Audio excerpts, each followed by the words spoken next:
Item ಯಾವುದೇ ಇರಲಿ try ಮಾಡಿ ಆಚಿ ಚಿಕನ್ ಮಸಾಲಾ. ಚೆನ್ನಮ್ಮನವರ ಇಡೀ ಜಗತ್ತೇ ದೇವೇಗೌಡರಾಗಿದ್ರು. ಸದಾ ಪೂಜೆ ಪುನಸ್ಕಾರ ಉಪವಾಸ ಅಂತ ಕಳೀತಾ ಇದ್ದ ಅಪ್ಪಟ ದೈವ ಭಕ್ತೆ.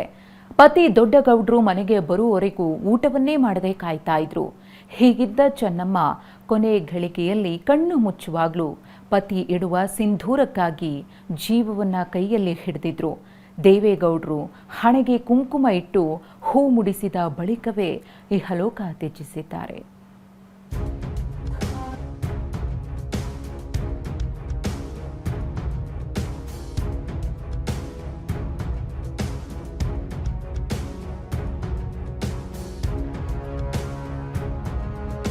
ಏಳು ದಶಕಗಳ ಸುದೀರ್ಘ ದಾಂಪತ್ಯದ ಪಯಣಕ್ಕೆ ಪೂರ್ಣ ವಿರಾಮ ಬಿದ್ದಿದೆ. ಎಲ್ಲೇ ಹೋದ್ರೂ ಎಲ್ಲೇ ಬಂದ್ರೂ ನೆರಳಿನಂತೆ ಹಿಂಬಾಲಿಸ್ತಾ ಇದ್ದ ಜೀವಜ್ಯೋತಿ ನಂದಿ ಹೋಗಿದೆ.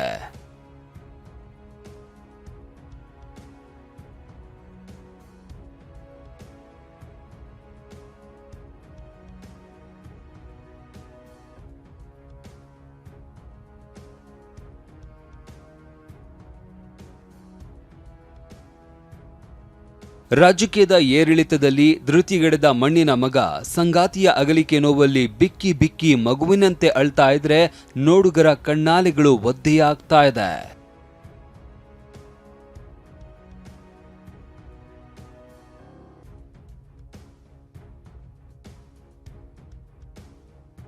ಮರಣಶೈಲಿಯಲ್ಲಿದ್ದ ಪತ್ನಿಯ ಹಣೆಗೆ ಸಿಂಧೂರವಿಟ್ಟು ತಲೆಗೆ ಹೂ ಮುಡಿಸಿದ ದೊಡ್ಡಗೌಡರು ತಮ್ಮ ಅಗಾಧ ಪ್ರೀತಿಯನ್ನ ಸಮರ್ಪಿಸ್ತಾ ಇದ್ದಂತೆ ಚೆನ್ನಮ್ಮ ಚಿರನಿದ್ರೆಗೆ ಜಾರಿದ್ದಾರೆ.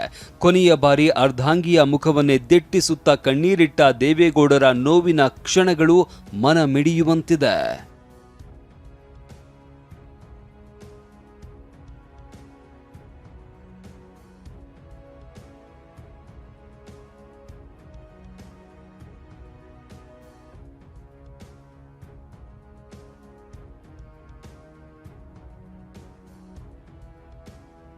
ಬಾಳಸಂಗಾತಿ ಚೆನ್ನಮ್ಮಗೆ ಭಾವುಕ ಬೀಳ್ಕೊಡುಗೆ. ಹಣೆ ಸಿಂಧೂರ, ತಲೆಗೆ ಹೂ ಮುಡಿಸ್ತಾ ಇದ್ದಂತೆ ಕಣ್ಣು ಮುಚ್ಚಿದ ಚೆನ್ನಮ್ಮ. ಆದರ್ಶ ದಂಪತಿಗಳು. ಪತಿಗೆ ನಮಿಸದ ದಿನವಿಲ್ಲ. ಪತಿ ಬರೋ ತನಕ ಊಟ ಮಾಡ್ತಾ ಇರಲಿಲ್ಲ. ಕಷ್ಟದಲ್ಲಿ ಕುಗ್ಗಿಸಲಿಲ್ಲ, ಸುಖದಲ್ಲಿ ಹಿಗ್ಗಲು ಬಿಡಲಿಲ್ಲ.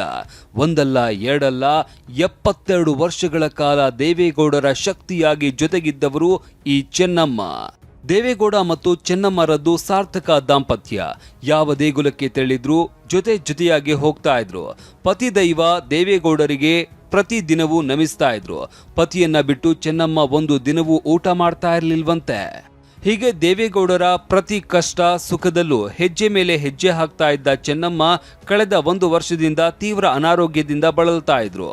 ಕಳೆದ ಬುಧವಾರವಷ್ಟೇ ದೇವೇಗೌಡರೇ ಪತ್ನಿಯನ್ನ ಮಣಿಪಾಲ್ ಆಸ್ಪತ್ರೆಗೆ ದಾಖಲಿಸಿದ್ರು.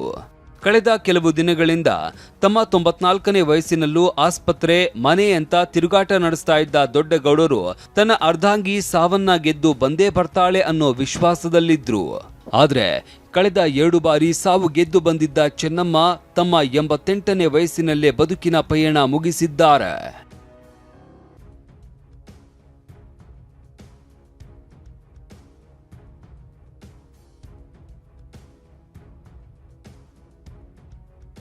ನೆನೆ ಸಂಜೆ ಆಸ್ಪತ್ರೆಯಲ್ಲಿ ವೈದ್ಯರು ಇನ್ನೇನು ಚೆನ್ನಮ್ಮ ಬದುಕುವ ಸಾಧ್ಯತೆ ಕಡಿಮೆ ಅಂತ ಇದ್ದಂತೆ ಗದ್ಗದಿತರಾದ ಗೌಡರು ಪತ್ನಿಯ ಹಣೆಗೆ ಕುಂಕುಮ ಇಟ್ಟು ತಲೆಗೆ ಹೂ ಮುಡಿಸಿದ್ರು.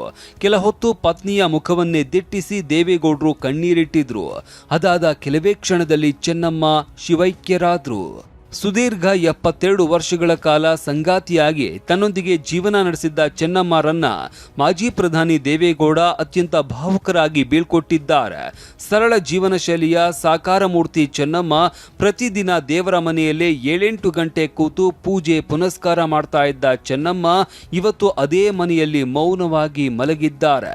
ಪತಿ ದೇವೇಗೌಡರು ಪತ್ನಿಯ ಪಾರ್ಥಿವ ಶರೀರದ ಪಕ್ಕದಲ್ಲೇ ಕೂತು ಕಣ್ಣೀರು ಹಾಕ್ತಾ ಇರುವ ದೃಶ್ಯ ಮನ ಮಿಡಿಯುವಂತಿದೆ. Bureau report, TV9.